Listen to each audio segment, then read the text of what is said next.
Y tenemos en esta mañana un pasaje tan extraordinario. Tenemos una buena historia esta mañana que al estudiarla en esta semana me ha ministrado de tantas maneras. Tengo más contenido que tiempo, ¿ok? Les confieso desde ahorita, tengo más contenido que tiempo. Pero vamos a intentar, porque esta historia, aunque sencilla en una primera lectura, si te detienes y profundizas y haces preguntas y interactúas con el pasaje, te das cuenta que es una historia extraordinaria, simple pero extraordinaria, porque las cosas de Dios no tienen que ser tan complejas ni confusas, pero eso no implica que no sean profundas ni poderosas. Y es una historia impactante que nos ayuda a continuar con esta serie que hemos titulado Empezando Bien. Estamos viendo cómo poner en práctica hábitos espirituales este año que nos van a ayudar a crecer en las cosas de Dios, a cumplir el propósito de Dios, a sobrellevar cargas, a superar pruebas. Y bien, la semana pasada estuvimos unos capítulos anteriores en Mateo, estudiando la historia de un centurión romano, un oficial militar que se acerca a Jesús y pide un milagro para su criado, y titulamos ese mensaje Cuando solo te queda la fe. ¿Cuántos estuvieron aquí el domingo pasado?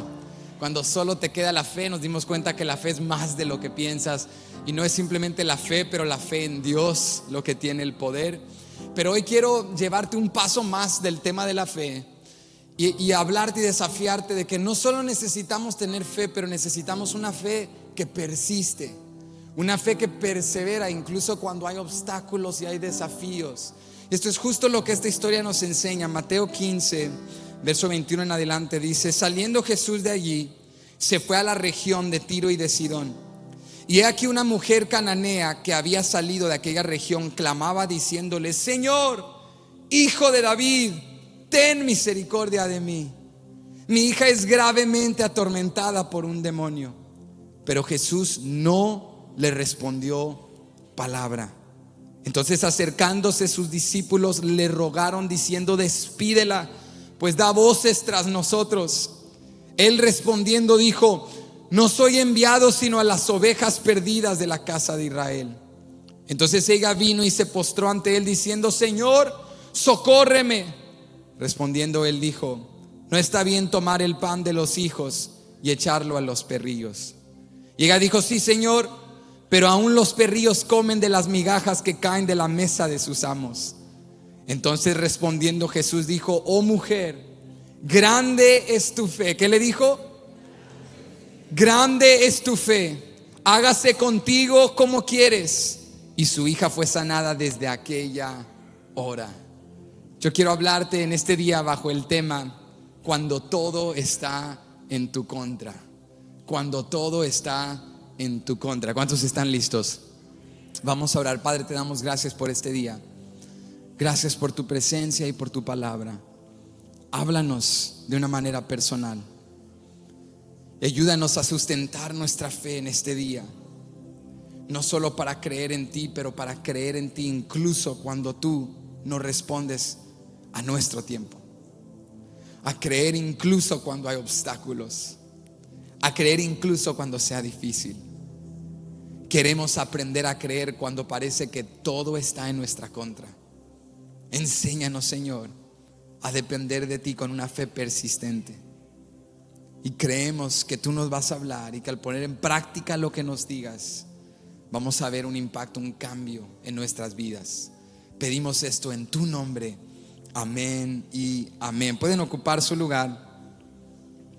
Cuando todo está en tu contra. Al llegar a Mateo capítulo 15, leemos a partir del verso 21 una historia realmente extraordinaria. No solamente por el hecho de que Jesús hace un milagro fascinante, no solamente por el hecho de que Jesús ayuda a una mujer que era gentil, que era no judía, sino porque hay una particularidad en la historia de esta mujer cananea con una hija endemoniada. Y la particularidad de su historia es que la mujer no simplemente superó obstáculos comunes que en otras ocasiones, que en otros milagros otras personas también superaron, sino que esta mujer tuvo que superar unos desafíos más personales y fuertes. Déjame te explico un poco más a qué me refiero. Cuando esta mujer se acerca a Jesús, Mateo es muy explícito en decirnos que era una mujer cananea. y que era habitante de la región de Tiro y de Sidón.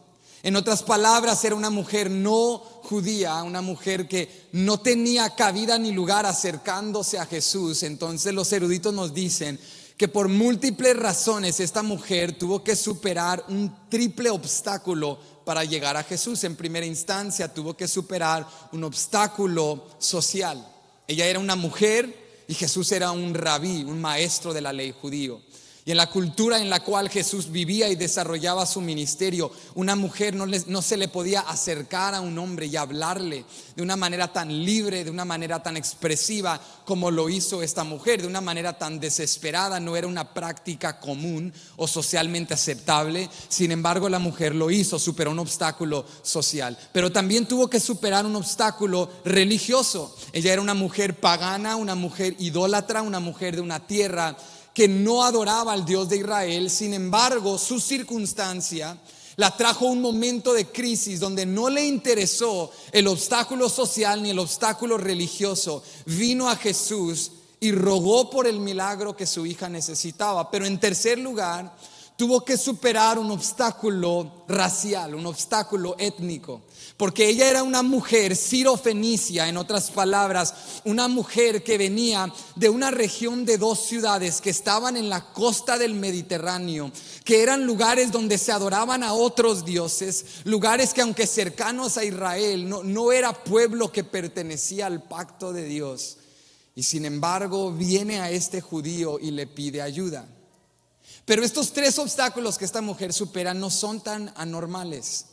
Hay otras ocasiones, como el relato que estudiamos la semana pasada, donde el centurión romano que viene a Jesús pidiendo un milagro para su criado supera en muchos sentidos los mismos obstáculos. Él no era judío, pero viene a Jesús. Él era un prosélito, alguien que simpatizaba la religión judía, pero no era un judío. Y él era un oficial que no tenía que arrodillarse ante un rabí, un común hombre judío. Sin embargo, superó esos mismos obstáculos. Lo particular del relato de la mujer cananea en Mateo 15 es que la mujer no solo superó un obstáculo social, étnico y religioso, sino que cuando la mujer llega a Jesús sucede algo que no vemos con mucha frecuencia en el Nuevo Testamento. Jesús aparentemente también la rechaza. Cuando ella llega a Jesús, en contraste a nuestra historia de la semana pasada, cuando Jesús habla con el centurión, dice la Biblia que inmediatamente le dijo: vamos a tu casa que sanaré a tu criado. Pero en el relato de Mateo 15, en contraste a eso, cuando la mujer llega a Jesús, dice Mateo que Jesús se quedó callado. ¿Cómo se quedó Jesús? No le contestó. Y cuando la mujer persistió, los discípulos de Jesús se hartaron con ella, se fastidiaron de ella y le dicen: Jesús, ya sácala, despídela, porque no deja de gritar. No sé si te ha pasado que tú estás pasando por una circunstancia tan difícil que tienes desesperación y tu petición y tu súplica incomoda a otros en la iglesia. ¿Cuántos saben de lo que estoy hablando?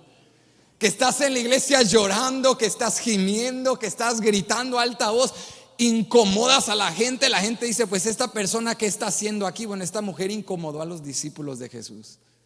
Y ellos le dicen: Jesús, despídela, sácala porque está haciendo demasiado ruido.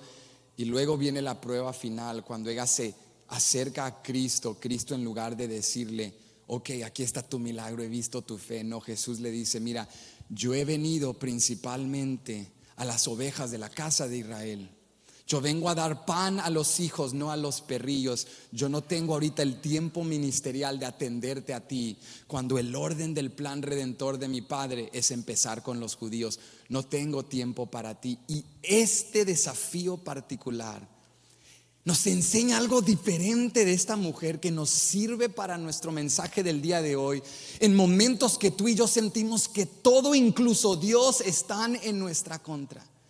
En momentos cuando sentimos que incluso Dios está silencioso y se ha olvidado de nosotros. Y esta mujer tenía una desesperación y una determinación de experimentar su milagro y la liberación de su hija, que incluso cuando Jesús le dice: ahorita no tengo tiempo, ella siguió clamando. Había algo en esta mujer que creo que si tú y yo aprendemos y practicamos el día de hoy, cuando todo esté en nuestra contra, nosotros también vamos a vencer. ¿Cuántos creen eso? Hay tres cualidades en esta mujer que nos enseñan qué hacer cuando todo está en tu contra. Y lo primero que esta mujer nos enseña es: cuando todo está en tu contra, tienes que estar desesperado. Alguien diga desesperación. Tienes que estar desesperado. Lo segundo que nos enseña esta mujer es que tienes que persistir en fe. No es suficiente creer, tienes que persistir. Incluso cuando otros te digan: cállate, ya no hagas ruido, ya no le clames a Dios, ya no perturbes a líderes espirituales, mejor vete a tu casa. Tienes que persistir en tu fe. Y por último, y creo la cualidad más difícil de imitar. ¿Cuántos están listos? Porque después de esto te vas a incomodar. ¿Están listos? Lo más difícil, lo tercero que hizo esta mujer: se humilló ante Dios. Cuando todo está en tu contra, tienes que estar desesperado, tienes que persistir en fe y tienes que humillarte ante Dios. Lo primero que esta mujer nos enseña es que ella estaba en una circunstancia de desesperación.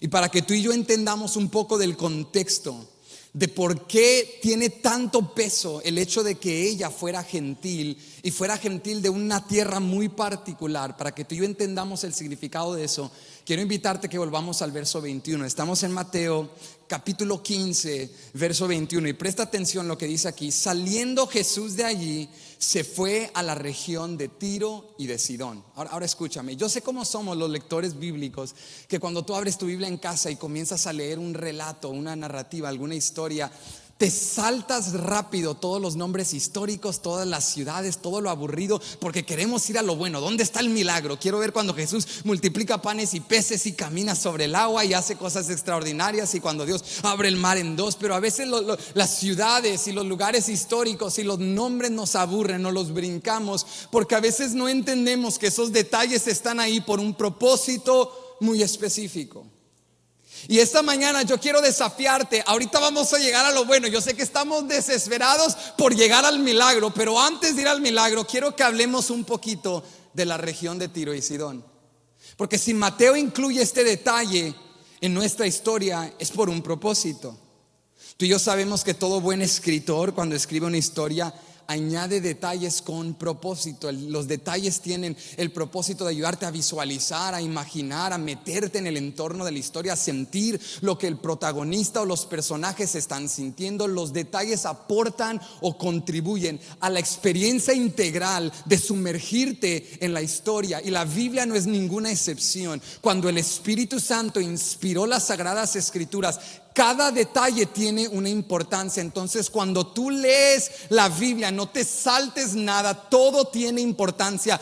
Todo es carne, todo es papas, todo tiene proteína, todo produce algo si te detienes y haces las preguntas necesarias. Entonces, incomoda a alguien, sacúdelo y dile: no te saltes el verso 21, no te lo saltes, no, díselo. No te saltes el verso 21, porque el verso 21 tiene mucha importancia. Quiero que notes conmigo dos cosas del versículo. En primer lugar, dice el verso 21: saliendo Jesús de allí. O sea, Jesús estaba en un lugar y aparentemente decide salir de ese lugar. Y luego, segundo detalle, se va a la región de Tiro y Sidón. Nuestra Reina Valera 1960 en el castellano dice que Jesús se fue a la región de Tiro y Sidón, pero en el idioma original griego esa palabra fue es mejor traducida: se retiró. En otras palabras, Jesús no solo se fue, sino que con una objetividad se retiró de donde estaba, porque quería irse a un lugar para estar solo. Como cuando tú estás en un lugar público, quizá en una sala, en una fiesta familiar, y luego dices: bueno, me retiro. Que no es solo irme, es decir, ya tengo que partir, ya terminó mi tiempo de estar aquí. Mateo nos dice: Jesús se retiró y tomó tiempo para ir a Tiro e ir también a Sidón, a esta región. Y hay algo importante que sucede aquí, porque nuestra pregunta es: ¿dónde estaba Jesús? ¿Cuál es el lugar en el cual él estaba que termina dejando para irse a Tiro y Sidón? ¿Y por qué se va a Tiro y Sidón? ¿Y por qué Mateo nos dice que se va a esta región muy específica? Y para contestar la primera pregunta, ¿dónde estaba Jesús y por qué se fue para allá?, vamos al contexto de Mateo, un capítulo anterior, Mateo 14. Déjame recapitularte algo fascinante que ocurre en este capítulo. Dice la Biblia que Jesús está en la región de Galilea. ¿Está dónde? En la región de Galilea. Y cuando Jesús está en la región de Galilea, está predicando el mensaje del reino, y multitudes se están acumulando para escuchar al Maestro Jesucristo enseñar. Y dice Mateo que un día que Jesús está enseñando, vienen multitudes numerosas y la gente ya se está atardeciendo y tienen hambre y están desesperados, y los discípulos le dicen: Jesús, tenemos que darles de comer, ya se va a hacer tarde, no tenemos que darles.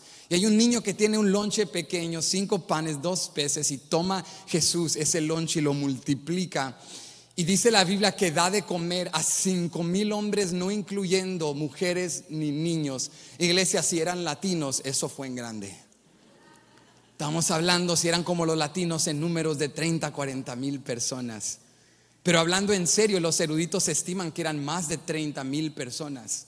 Jesús multiplica esto entre 15 a 30,000, no sabemos los detalles, pero 5,000 nos dice Mateo en específico, hombres más mujeres y niños. Y después de este milagro extraordinario, dice la Biblia que Jesús le dice a sus discípulos: váyanse al mar de Galilea, crucen y yo los voy a encontrar del otro lado. Y esa noche, mientras van cruzando, viene una tormenta, y los discípulos, llenos de terror y asustados, se encuentran con otro acto milagroso. Jesús viene caminando sobre el agua y desafía a Pedro que salga también, y ahí le demuestra una lección de la fe y de no quitar su mirada de él. Y los discípulos están asombrados y atónitos: ¿quién es este hombre? Y dice la Biblia que después de este otro milagro, o esta señal gloriosa y poderosa, Jesús se va al noroeste del mar de Galilea, a otra región llamada Genesaret. Y cuando llega a Genesaret, comienza a hacer milagros, al grado que multitudes y filas de gente se ponían para tocar el borde del manto de Jesús, y todos los que tocaban su manto recibían su milagro. Este es el contexto de nuestro relato. Entonces, cuando Mateo dice Jesús se fue de allí, nos está diciendo que Jesús estaba en Genesaret y dice: ya me tengo que ir. Porque después de todo un día de hacer milagros y sanar y hacer señales, Jesús estaba naturalmente, alguien ayúdeme, ¿qué creen que estaba? Cansado.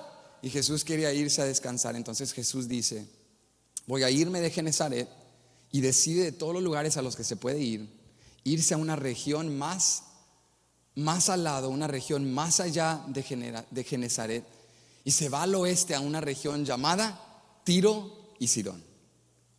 Y lo increíble de Tiro y Sidón es que esta región era tierra gentil. En otras palabras, era un lugar no de judíos. Aunque era una tierra que estaba en Israel y que Dios le había prometido a los israelitas en la promesa, valga la redundancia, de la tierra prometida, que ellos heredarían esa tierra, nunca lograron conquistarla. Entonces había una tensión entre los sirofenicias que vivían allí en Tiro y Sidón y los judíos en Israel, porque los judíos miraban a los de Tiro y Sidón y decían: esta tierra nos pertenece, pero no pudimos conquistarlos. Y los de Tiro y Sidón miraban a los judíos y les decían: quisieron conquistarnos, pero no pudieron. Y había una tensión. Y Jesús decide, de todos los lugares a los que podía ir a Tiro y Sidón, porque Jesús sabía que los líderes religiosos no los seguirían a tierra de gentiles.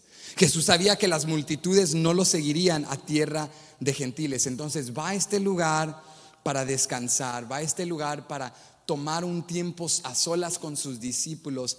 Pero es aquí, en esta región, donde sale una mujer desesperada que le pide un milagro. Y como te decía hace un momento, antes de brincarnos al milagro, vamos a ver algo significativo de esta región.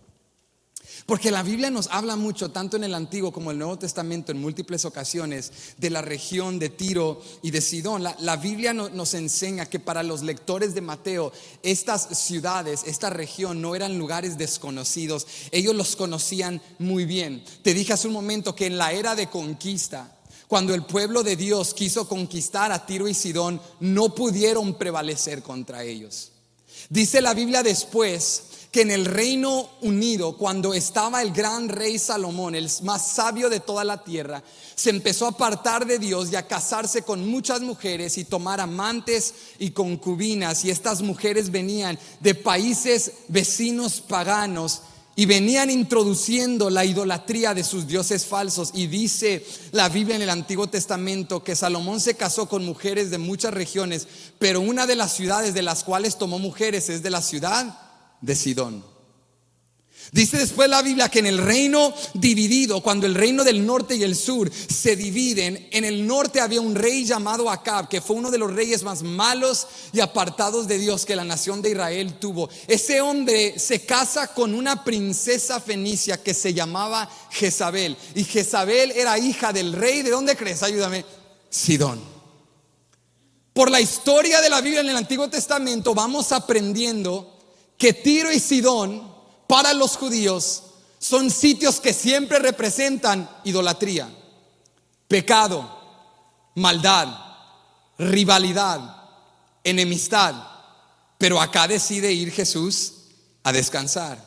En el Nuevo Testamento Jesús utilizaría a Tiro y Sidón como un ejemplo de lugares donde no había arrepentimiento. Pero cuando Jesús llega acá y viene esta mujer a encontrarse con él, tienes que entender todo el peso cultural e histórico que esta mujer cargaba al acercarse a Jesús. Los habitantes de Tiro y Sidón habían conocido en su larga, compleja y oscura historia la lucha y la guerra continuamente. Habían luchado por muchos años tratando de preservar su libertad y no ser conquistados. Habían sido eventualmente conquistados por el gran Alejandro Magno, que hizo lo que nadie pensó. No solo conquistó a Sidón, conquistó también a Tiro y llegó a aquella pequeña isla, construyendo como un puente de tierra para tomar a esa gente y sujetarla bajo su yugo. Y después de eso vinieron días oscuros para esta región. Pero ya bajo el Imperio Romano se convirtieron estas dos ciudades fenicias y de origen cananeo en ciudades de mercado y de intercambio muy, muy florecientes y muy prósperas. Y cuando llega Jesús a este lugar, esa tensión, ese conflicto, aunque ya más tranquilo, seguía persistente. La gente de esta región era un pueblo resiliente, era un pueblo de garra, era gente luchadora, era gente que sabía soportar y sobrellevar, que habían tratado de conquistarlos por muchos diferentes gobiernos y generaciones, pero persistían. Jesús llega al lugar de gente que tiene orgullo. Entonces se supone en todo sentido que cuando esta mujer llega a Jesús, que ella llegue con su frente en alto y que ella mira a Jesús como un supuesto conquistador que no pudo hacer los judíos lo que tenían que hacer. Se supone que esta mujer tenía que preservar su orgullo, pero esta mujer tenía algo que supera barreras culturales, étnicas, religiosas y sociales, y ese algo se llama desesperación. Cuando tú tienes desesperación, no tienes el lujo de poner tu frente en alto y cimentarte sobre tu orgullo. Cuando tú tienes necesidad y desesperación, tú tomas ayuda de donde venga.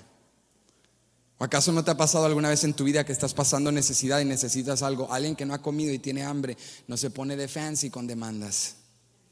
Cuando alguien tiene hambre, cualquier platillo es bien recibido, ¿sí o no? Porque la desesperación. Cuando viene un doctor a hacerte una operación, tú no lo detienes y le dices: discúlpame, ¿eres demócrata o republicano? Porque dependiendo de tu respuesta puede que no acepto que toques mi cuerpo. Si tú tienes una enfermedad, si te tienen que sacar un tumor, punto y aparte lo que ese Señor crea, yo estoy desesperado y yo tomo ayuda de quien venga. La desesperación tiene la capacidad de sacarte de tu zona de confort, de llevarte a acción radical, de hacer lo que tengas que hacer para obtener lo que más necesitas. Y yo creo que al ver la historia de esta mujer podemos juzgarla en primera instancia y pensar: bueno, es que esta mujer estaba pasando por algo extremo, su hija estaba endemoniada, ella no tenía ayuda, pero yo estoy muy bien, yo vengo a la iglesia, mi vida está en orden, yo no estoy en una situación tan extrema. Pero no tienes que vivir mucho para saber que tú y yo nunca estamos exentos de una situación que nos traiga a la desesperación. Hay una lección importante en el carácter y en la actitud de esta mujer, y es que nos serviría de mucho recuperar una desesperación por la presencia de Dios. Nos serviría mucho, incluso en nuestra vida ordenada y muy bendecida y monótona y rutinaria, nos vendría de mucho bien el reconocer que todos los días desesperadamente necesitamos de la ayuda de Dios. Esta mujer vino a Jesús sabiendo en un contexto histórico-cultural: yo vengo de una región de rivalidad, yo no debería de estar aquí, yo debería en mi orgullo de poner mi frente en alto. Yo vengo de la tierra de Jezabel, de la tierra de las amantes de Salomón. Yo vengo de un lugar idólatra, pagano e impío. Pero nada de eso le interesaba y nada de eso le impidió, porque ella estaba desesperada por tener un encuentro con Jesucristo. Yo quiero saber si hay alguien que necesita tanto un toque de Jesús que pones a un lado tu maquillaje, pones a un lado tu porte, tu imagen, pones a un lado lo que otros piensan, pones a un lado lo que tú mismo sientes, porque necesitas algo de Jesús y estás dispuesto a hacer lo que tengas que hacer para tener un encuentro con Cristo. Iglesia, esta mujer estaba grandemente desesperada y quiero enseñártelo desde otro lente, porque hay un relato paralelo en Marcos capítulo 7, verso 24 al 26. Él cuenta la misma historia pero con otros detalles. Y si te brincas a Marcos 7, 24 al 26, mira cómo lo dice Marcos.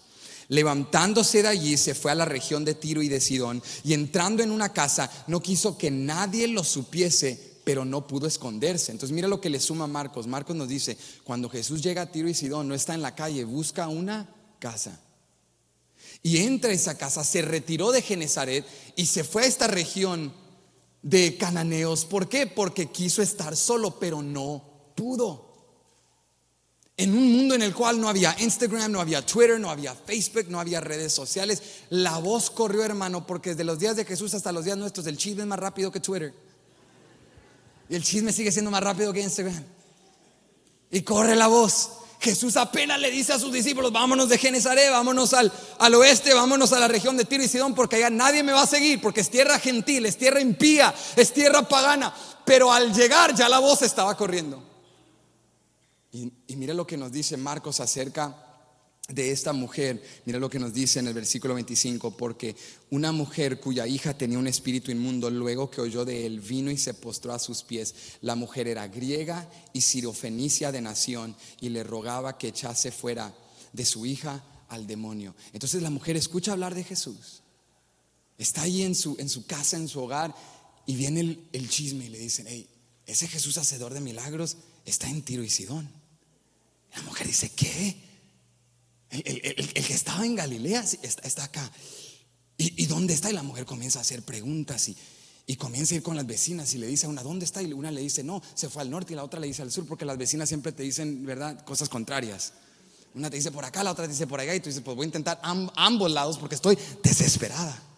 Y comenzó a tocar y comenzó a buscar, y fue con otra amiga y le dijo: oye, te doy todo mi arroz de la semana y las pupusas de la semana si tú me dices si viste a Jesús por esta calle.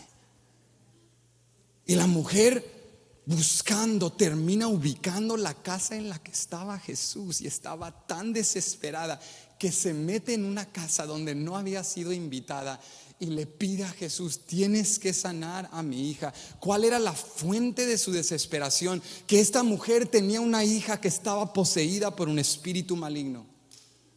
Y fíjate que la palabra griega para hija es muy particularmente hija pequeña. Entonces no era una adolescente, era una niña pequeñita. Te puedes imaginar la circunstancia de esta mujer. Tanto Marcos como Mateo no nos dicen que tenía marido, que si era una madre sola, en un mundo, en una sociedad en la cual una mujer no podía prosperar, no podía dejar legado para su familia, y su hija pequeñita estaba poseída por un espíritu. Ver a su hija pequeña tener convulsiones, verla echar espuma de la boca, verla arrastrarse sobre el suelo, verla ser robada del privilegio de una vida en libertad. No podía ser como los niños normales, no podía convivir con nadie, tenía que tenerla encerrada en casa, tenía que sobrevivir, forzarla a comer. Te puedes imaginar el tormento que era el día a día de esta mujer. Y viene a Jesús porque lleva en su corazón esa desesperación, y le dice: Jesús, si tú no haces algo por mí, no sé qué voy a hacer. Hay algo que destaca en la vida de esta mujer, que cuando todo está en tu contra, o te estancas paras o te detienes, o vas a sucumbir a la miseria, o vas a quedarte en la tristeza, o vas a aceptar tu condición, o te desesperas tanto por Jesús que haces lo que tienes que hacer y superas los obstáculos que tienes que superar para que tú y tu familia experimente la bendición y el favor de Jehová. Eso se llama desesperación. Esta mujer no se estanca, iglesia. Esta mujer corre a Jesús. Y ahora toda la labor que hicimos de entender el contexto histórico cultural de Tiro y Sidón nos ayuda a entender algo importante. El llegar a Jesús para esta mujer le costó muchísimo. El acercarse a Jesús implicaba humillarse ante Dios. Implicaba poner a un lado todas las tensiones y rivalidades culturales y venir al Señor con una desesperación. Ahora, cuando uso la palabra desesperación, ¿a qué me refiero? No te estoy hablando de desesperación como una falta de esperanza, como cuando ya no tienes salida y te hundes y te desanimas. Con desesperación me refiero a un deseo grande e insaciable de algo o de alguien. Eso es desesperación. Desesperación por Dios es una postura de quebranto, es una sed por su presencia, es un reconocimiento de que yo no puedo hacer esto solo, pero si acudo a Dios, Él lo puede hacer en mí. Desesperación es un reconocimiento de que mi razonamiento humano y habilidades humanas no me pueden sacar de mi circunstancia. Desesperación es decir: Dios, te necesito más que el aire que respiro. Te necesito como mi cuerpo necesita agua, como mi sustento necesita alimento. Te necesito de esa magnitud que si no te tengo no la voy a lograr. Eso es desesperación. Esta mujer vino con una postura quebrantada. Y fíjate que alguien va a escuchar esto y va a decir: no, pastor, esa desesperación incómoda, eso de estar llorando y que el maquillaje se te mueva en toda la cara, y eso de tirarte al suelo, y eso de quebrantarse, y eso de expresiones corporales, y eso de ser muy expresivo, no es para mí, porque yo no estoy en una situación tan extrema. Pero yo quiero enseñarte que la desesperación de esta mujer no es solo para aquellos que tienen una hija endemoniada en casa o que están pasando por algo así de extremo severo, sino que la desesperación que ejemplifica esta mujer es un patrón que la Biblia nos enseña que todos los hijos de Dios deberíamos de practicar. Y mira cómo lo dice el salmista David en el Salmo 63 verso 1. Él dice: Dios mío eres tú, de madrugada te buscaré. ¿Por qué de madrugada? Porque de madrugada se antoja levantarte y adorar a Dios. Y no me salgan muy espiritual de que no, pastor, yo desde que era recién nacido en las madrugadas, dice mi mamá, que gritaba y alababa al Señor. No, David dice: de madrugada te buscaré porque estoy desesperado. Porque cuando estás desesperado hasta el sueño pierdes. Porque cuando estás desesperado no puedes ni pensar.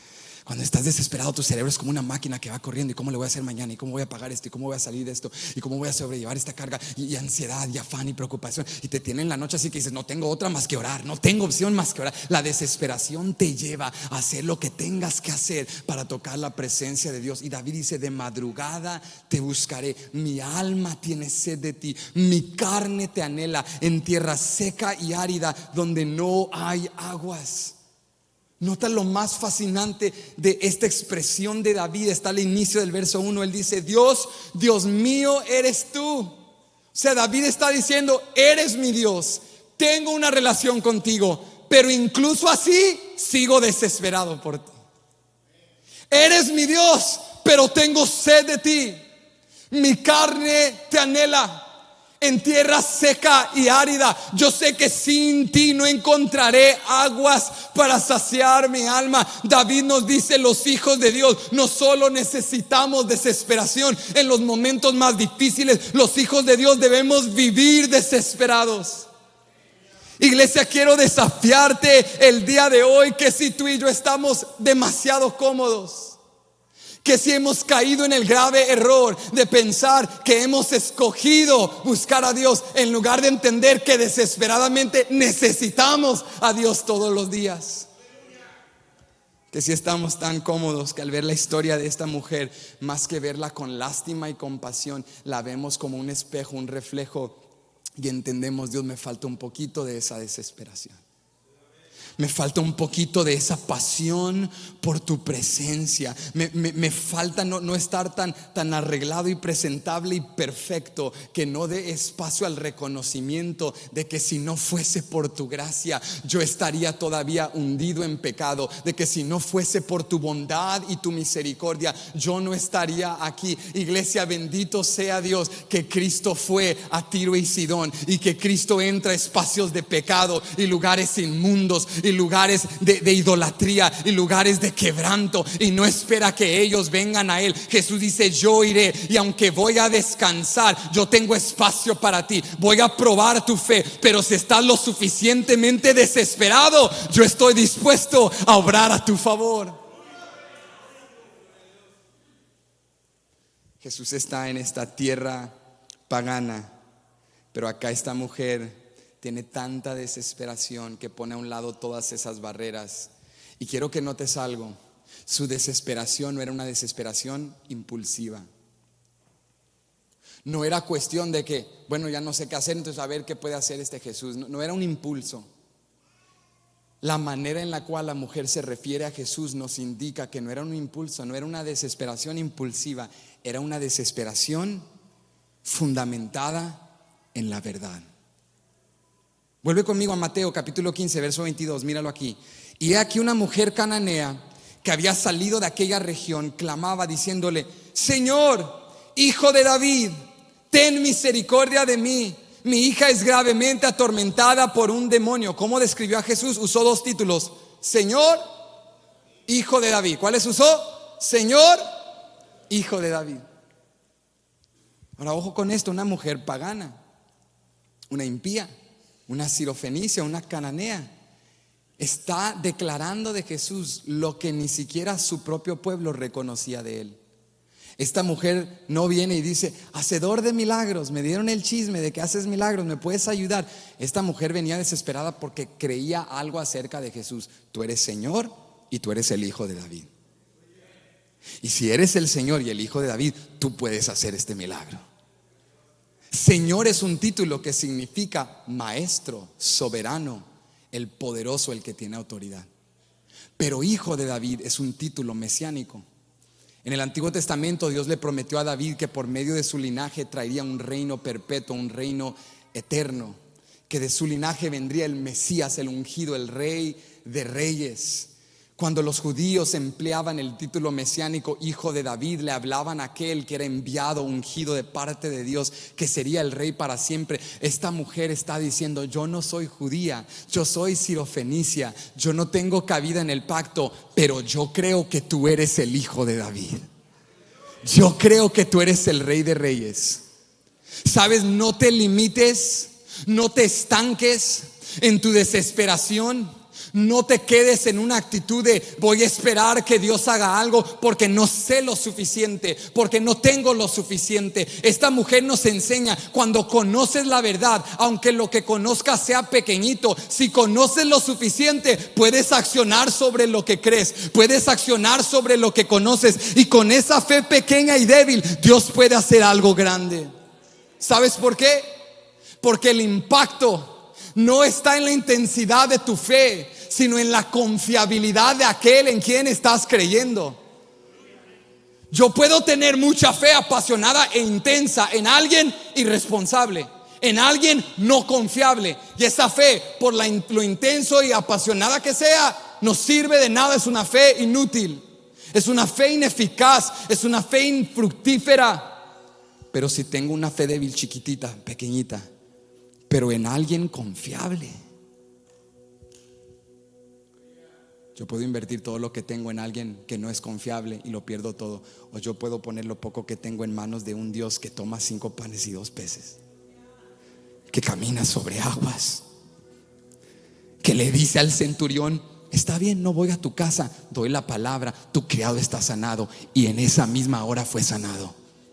Yo no necesito desglosar la infinitud de teología existente y por haber. y las filosofías y conceptos humanos. No me malentiendas, queremos crecer, queremos aprender, pero no necesito eso para desesperadamente correr a Jesús. Lo único que necesito es lo suficiente. Él es el Hijo de David, Él es el Mesías, Él es el Salvador, Él es mi Señor, y eso me basta para correr a Él. No es la intensidad de mi fe, es el fundamento de mi fe. No es cuánto creo, es en quién he creído. Y cuando creo en Jesús, todo es posible.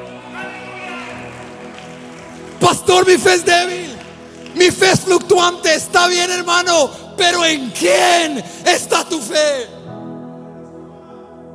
El padre del hijo epiléptico le dijo a Jesús: creo, pero ayuda a mi incredulidad. Traducción contextual moderna: creo y no creo. ¿La agarraste? Creo y dudo, pero creo un poquito más de lo que dudo. Creo y dudo, pero creo un poquito más. Y ese poquito más en manos de un Dios que abre mares, que abre y cierra los cielos como cortinas, que dijo: sea la luz, y fue la luz, que dijo: Lázaro, ven fuera, y resucitó, iglesia, que sanó a la hija de Jairo y también a la mujer del flujo de sangre, que sanó a la suegra de Pedro y también lo llamó y le dijo: yo te haré pescador de hombres. Ese Jesús, si corres a Él desesperadamente, no es la intensidad de tu fe, es la fuerza de en quien has creído. Él lo puede hacer. Esta mujer estaba desesperada y no le importó lo que pensaran de ella, y no le importaron las barreras históricas, culturales. Ella sabía: sé algo, Él es el Hijo de David, y si llego a Él, Él sanará a mi hija. Nos falta desesperación, porque la desesperación te lleva a la acción radical. La desesperación te lleva a buscar como no habías buscado, a orar como no habías orado, a leer como no habías leído, a clamar como no habías clamado. Yo recuerdo el día cuando yo tenía 19 años, que nos dieron la noticia más difícil de digerir de mi vida, que en una operación que tenía que durar horas para que a mi papá le sacaran un tumor, como de película, viene ese doctor y te dice: disculpen familia, tengo una noticia, ya sabes que es mala. Y nos dijo: no pudimos sacar el tumor porque no es solo eso, el cáncer ya se extendió a varios órganos. Y comenzó la conversación de que tu papá se va a morir. Yo tenía 19 años y recuerdo escuchar eso y sentir por primera vez en mi vida desesperación. Cuando todos los sermones que has escuchado en tu vida ya no te cargan, cuando las palabras de todos en la iglesia: estamos orando contigo, Dios va a sanar a tu papá, te animan, pero igual vuelves a la difícil realidad de que aunque lo creemos juntos y estamos orando y creyendo, no está pasando. Y cuando mi papá pasó a la presencia del Señor, aprendí algo acerca de ese proceso. Hasta la fecha no entiendo por qué Dios lo permitió, pero esa desesperación me enseñó a beber agua en tierra seca y árida. Me enseñó a tener conversaciones con Dios, no superficiales, no idiomática cristiana, conversaciones reales.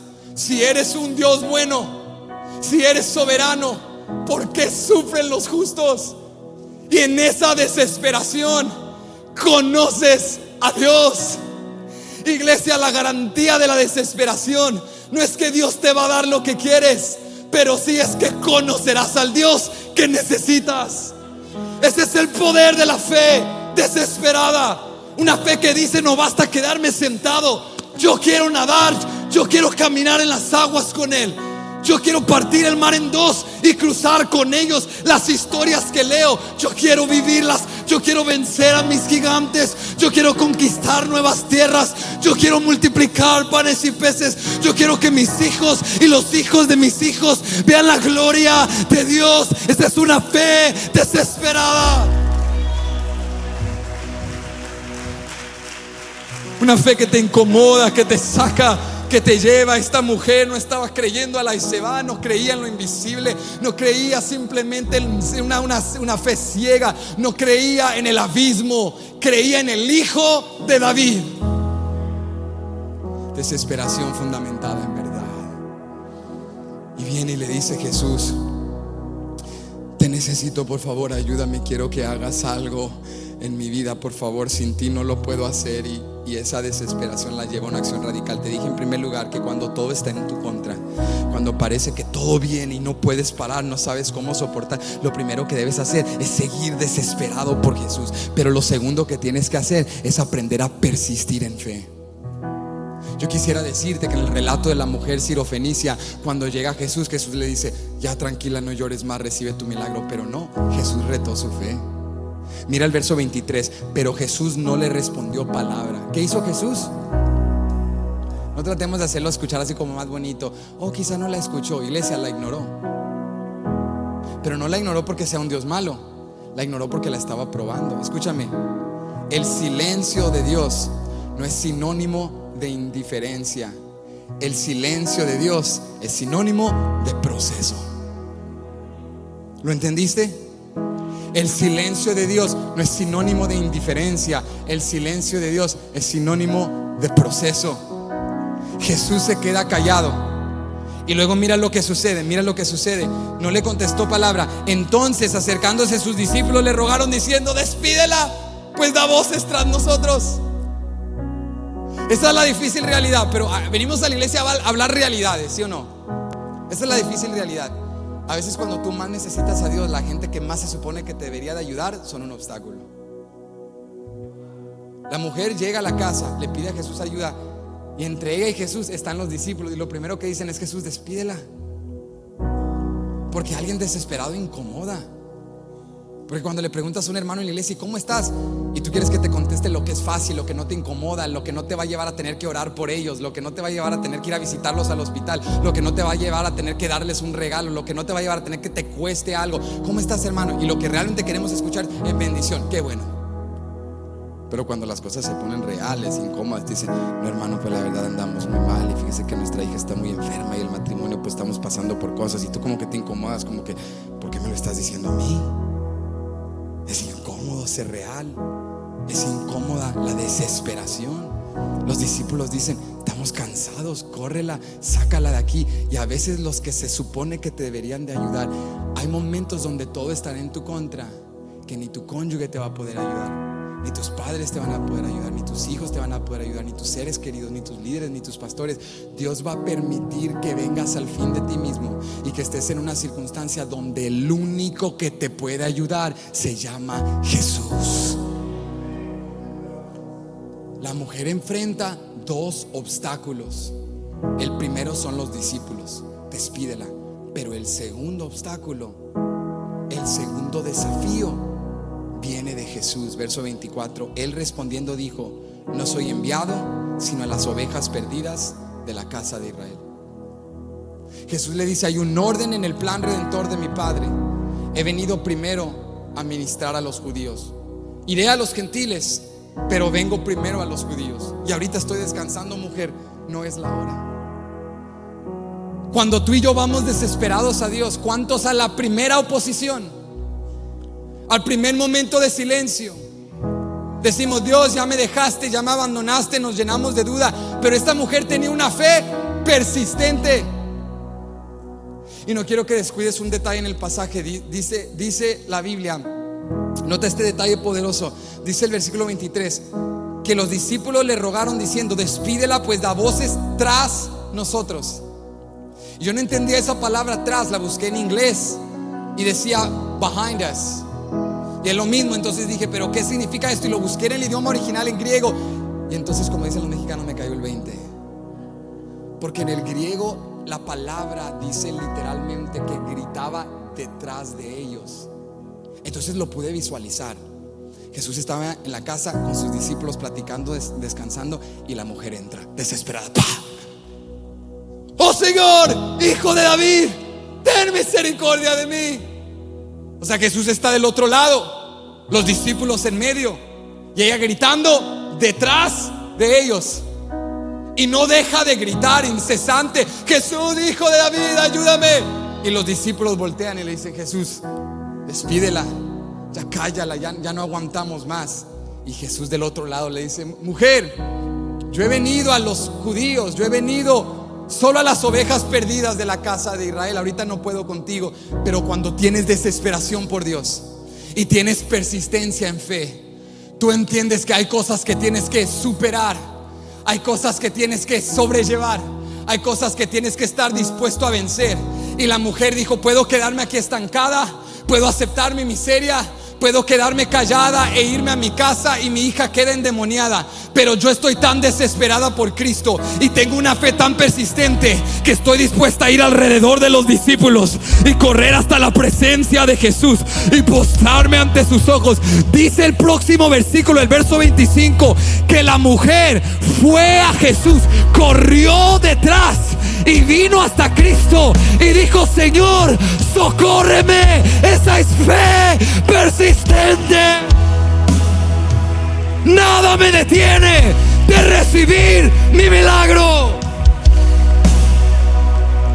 Si tengo que correr alrededor de ti, si tengo que cargar la casa solo hasta que mi cónyuge me alcance, si estos hijos rebeldes los unjo en aceite cuando están durmiendo para que no se me enojen, pero hago lo que tenga que hacer.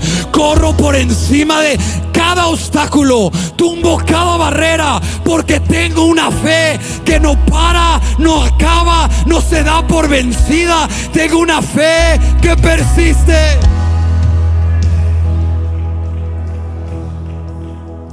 Nos falta la persistencia de la mujer sirofenicia.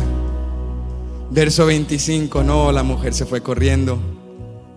Y la mujer llega a Jesús y le dice: Señor, socórreme. ¿Qué te estoy diciendo? Cuando todo está en tu contra, cuando Dios incluso está silencioso, cuando Dios no está, entre comillas, aparentemente obrando a tu favor, ¿qué debes hacer? La mujer sirofenicia nos lo dice: sigue clamando, sigue buscando, sigue creyendo, persiste en tu fe, no desistas, no te des por vencido. Aun cuando Dios te diga: ahorita no, hija, estoy muy ocupada, tú di: Él me está probando, Él me está probando y yo no voy a perderme mi milagro. Yo me puedo ir a casa y mi hija sigue endemoniada, pero este es el día que Dios preparó para mí y yo no me voy de esta casa hasta hablar con Jesús. Socórreme, Señor, ayúdame.